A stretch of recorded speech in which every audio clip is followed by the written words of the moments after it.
All right, so here we have a fantastic description of Michael Oblowitz, who is a real-life Columbia University educated, still living man in his 70s and director with many accolades. And I thought it was sort of a fictitious version of Milos Forman, amalgamated with a larger-than-life pastiche of Hollywood music video directors. But as the author of Cocaine Plus Surfing tells it, this guy, Michael Oblowitz, is quite the character unto himself, and I was surprised that he lives in our modern reality check, in Google, which he mentions the Google Venice office nicely in here as well. But this is a fantastic description of the director, Michael Oblowitz, and I'm not sure if I'm pronouncing his last name correctly. Oblowitz, as in zebra.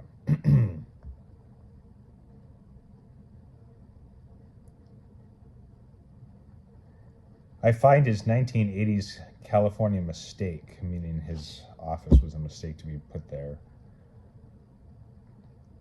easily once in the right neighborhood. It feels like Tijuana. Three separate offices front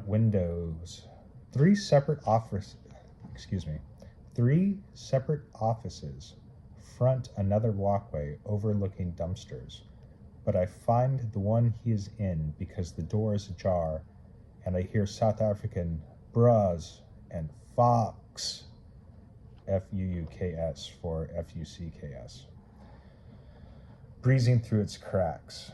I push in and he is there, standing in the middle of a room filled with black leather recliners and computer screens, wearing a striped shirt, leather jacket, leather boots, and raw denim.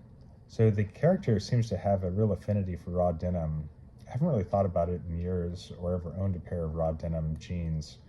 However, the author talks about wearing his own pair of raw denim, and here the larger-than-life Milos Forman meets Topanga Canyon, MTV, 80s music video director.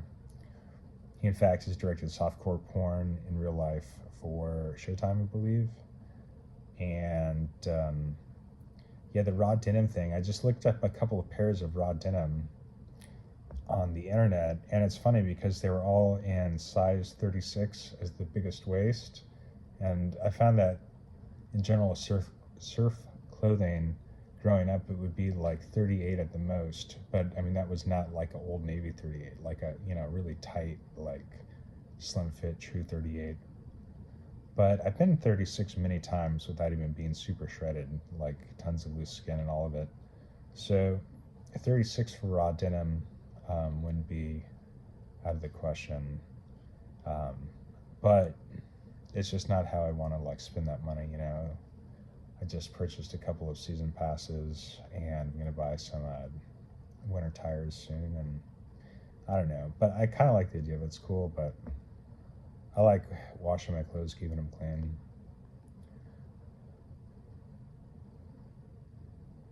I push in, and there he is, standing in the middle of a room filled with black leather recliners and computer screens, wearing a striped shirt, leather jacket, leather boots, and raw denim, like he is some sort of Marlon Brando starring in The Wild Ones, waving his arms wildly.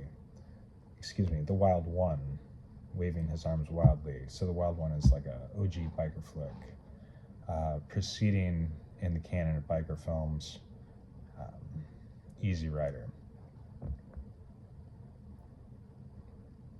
Also, although not really a biker film, but comes to mind, Streets of Fire, just for the butterfly knife scene, which you see kind of popping back up in Place Beyond the Pines. Everything, the Gibsons from 1964, the Telecaster, my collection of Frank Sinatra rings, gone. Michael Oblowitz turns and sees me coming through the door and spreads his arms wide. Chas Smith, just in time. You won't believe what happened to me yesterday. Fuck, brah. Walk with me. I need a coffee. I've been up all night. He seems agitated, but also like he's having the time of his life. Euphoric, laughing his endearing, smoky South African rolling laugh. We head back to the walkway, breezeway, down the stairs and onto the street. A bum starts to come over, but thinks of it, but then thinks again and retreats to a sunny wall. He does use the word bum a lot. I feel that he might be a little bit center-right, but of the libertarian ilk, I'm sure very cool with gays. I could talk about how he juxtaposes his not disparaging but not totally enlightened discussion of the first trans surfer who does not go to the operative stage in terms of turning his penis into a vagina, but does everything else and ultimately detransitions. But the author juxtapositions it with a couple from Ohio, which I hate to even mention because some of my favorite YouTubers are in Ohio, like Her Two Wheels, and she's an open-minded person, and 650 Ebe, and even that guy who looks like a younger me through Taken. So there's plenty of cool bikers in Ohio, and I don't want to disparage Ohio. Go Ohio. But this author is trying to use this tourist dressed in Buckeye attire, which I just learned about from the Connor Stallions Netflix special about the Buckeyes and their rivalry with Michigan. And he uses that physical juxtaposition of him next to the Buckeyes as a metaphor for, like, I'm not conservative in this way. But he does use the word bum a lot for people experiencing homelessness. Although he talks about giving one $1 at one point, but, seems a little performative, but got to give him the benefit of the doubt. And the guy is a legit world traveler, and probably, a cool guy, and in general on the right side of history. I probably did give the guy a buck. So he's probably given people experiencing homelessness money at different times. So even if it's a little bit like the Thomas Friedman, the world is flat, fake cab driver, it still is like true in the sense that like it happened at some point, that's probably what I suspect. Now he goes on to the body positive portion of this. And this is true.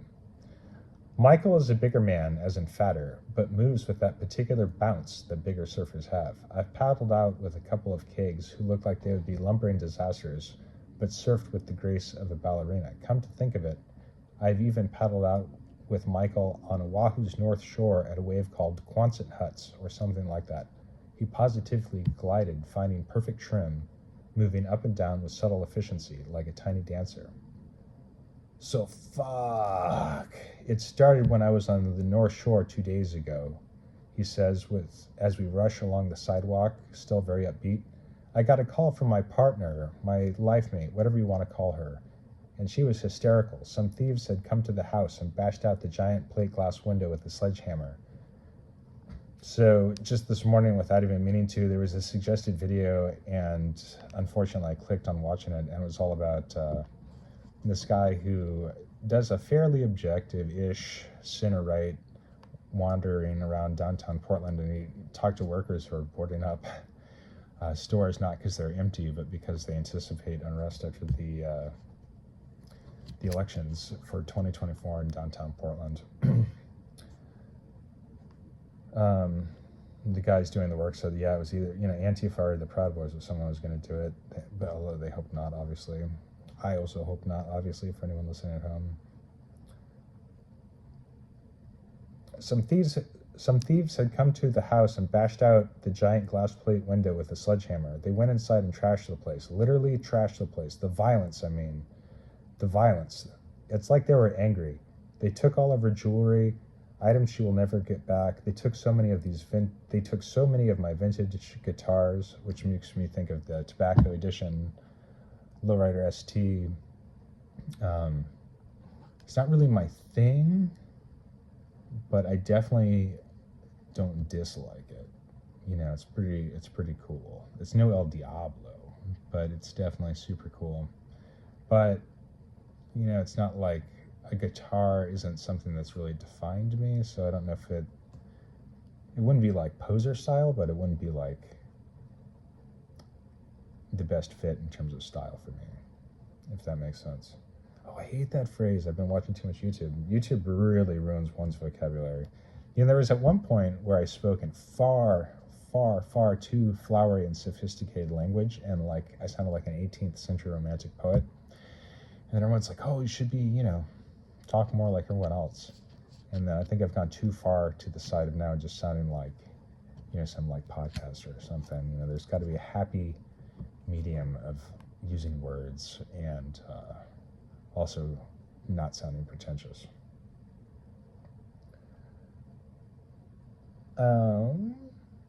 They took all her jewelry. This is his partner. They took all her jewelry, items she will never get back. They took so many of my vintage guitars. A television writer passes us and looks up, bleary-eyed. Maybe he isn't a television writer, but he is carrying an older MacBook Pro and looks emotionally abused. So this is actually very smart. I suspect what he's doing here is he's telling us how to read the text that the author of this is, or that is. So the author is saying, this sounds like it's made up, but it's not. So he's giving the reader a sort of a pressure release valve to allow you to have continued suspended disbelief.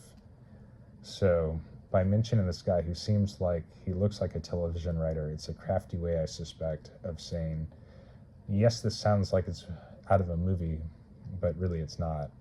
And honestly, this sounds like utterly believable, especially the way they describe the violence of the break-in. Totally simpatico with accounts I've heard from true crime.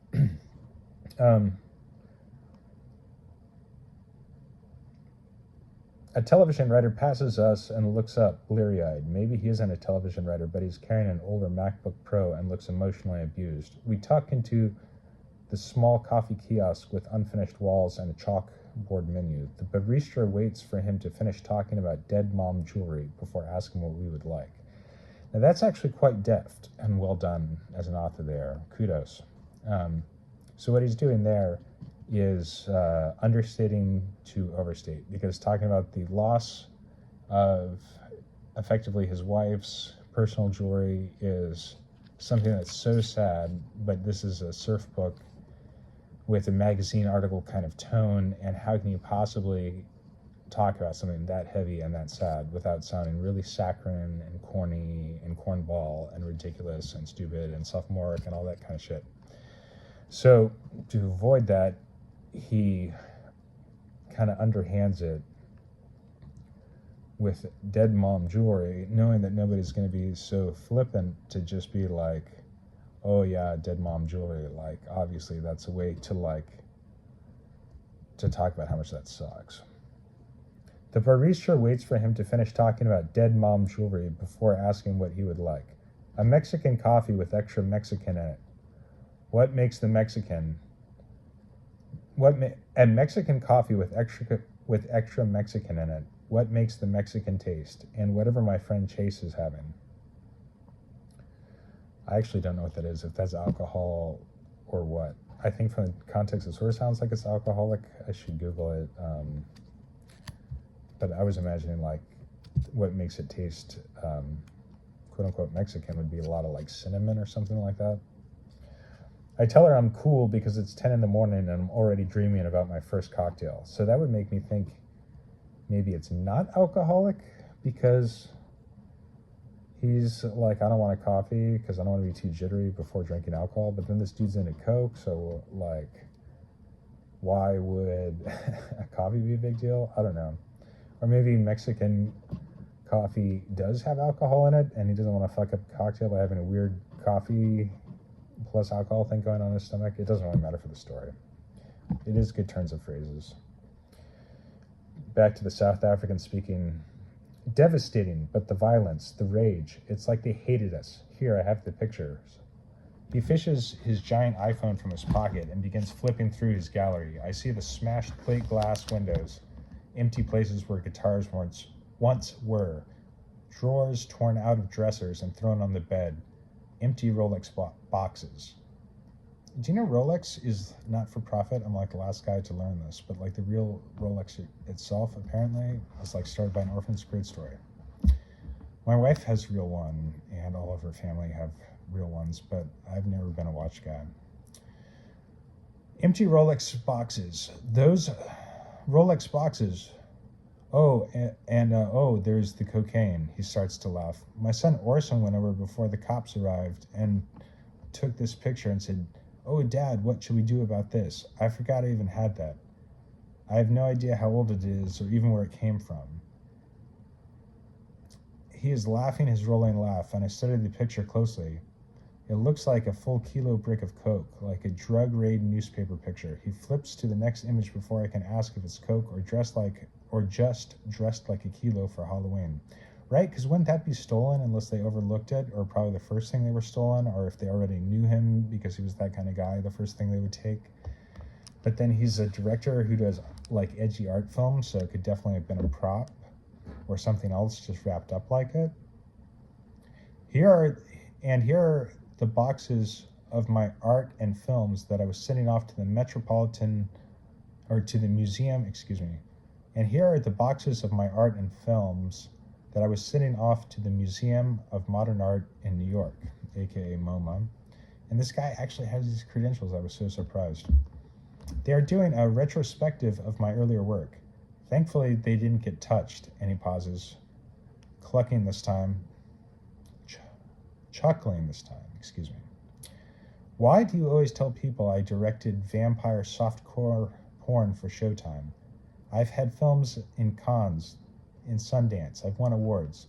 The Museum of Modern Art is doing a retrospective on me.